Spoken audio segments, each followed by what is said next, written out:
Hello everyone. In this video of compiler design, we are going to see infinite loop problem in recursive descent parsing due to left recursive grammar.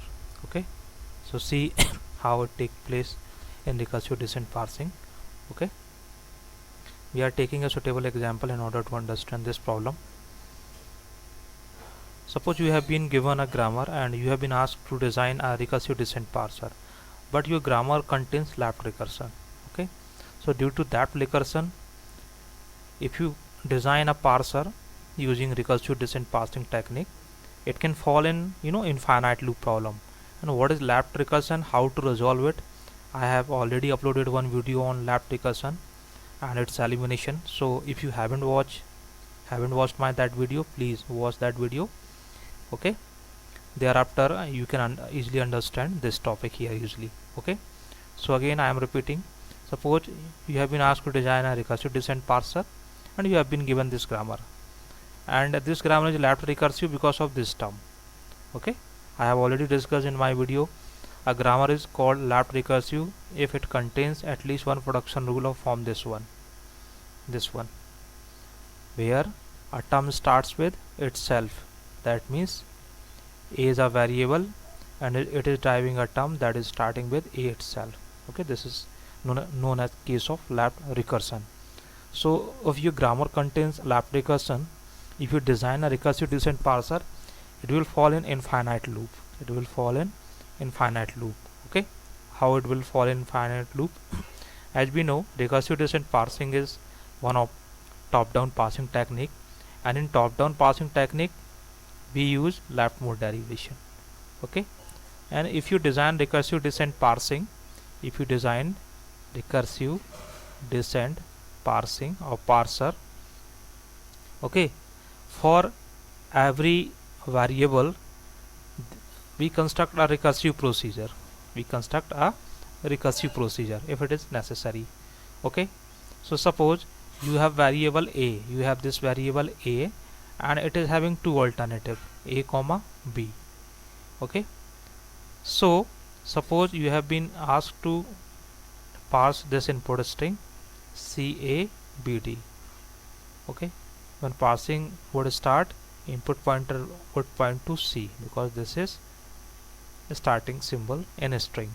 Okay, so look at here, we are using left mode derivation, so we will start with this one as producing CAD. Okay, now if you see this C and this C, so this C would be matched here. Okay, right, this C would be matched here. Thereafter, at next step, you are having a alternative A. After matching to C, A would be next symbol to be matched here. So input pointer would point to A. Okay, now A is having two alternatives. One is AB and second is A. Okay, if you opt alternative A, what would happen here? If you opt alternative A here, suppose A here, okay, so you would have string CAD. Okay, but our string is CABD.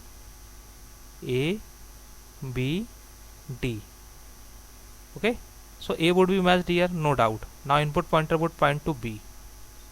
Okay, but you can see now we have D here.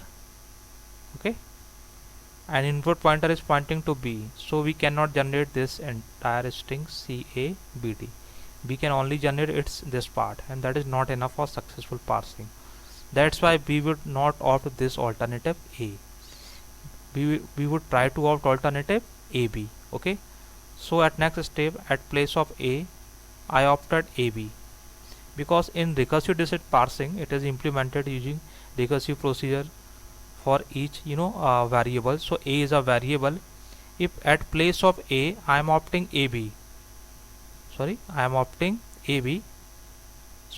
here we have B, so algorithm would be like this: A, okay, within A its alternative, okay, because within A this term, it would call A recursively. Okay, because of algo design. So what would happen? A would produce again AB, this AB, this AB. At next step, this A would produce again AB. Okay. At next step, this A would produce again AB, and it would be repeated, and your parser would fall in infinite loop. Your parser would fall in infinite loop. Okay, because of this algorithm design, because of not only this algorithm design, because of left recursive grammar. If grammar is left recursive and recursive decision parser is implemented using recursive procedure for each variable, because of this your parser will fall in infinite loop. Okay, so this is known as infinite loop problem in recursive decision parsing, that can be avoided after elimination of left recursion and then applying grammar for it. Okay, so thank you everyone.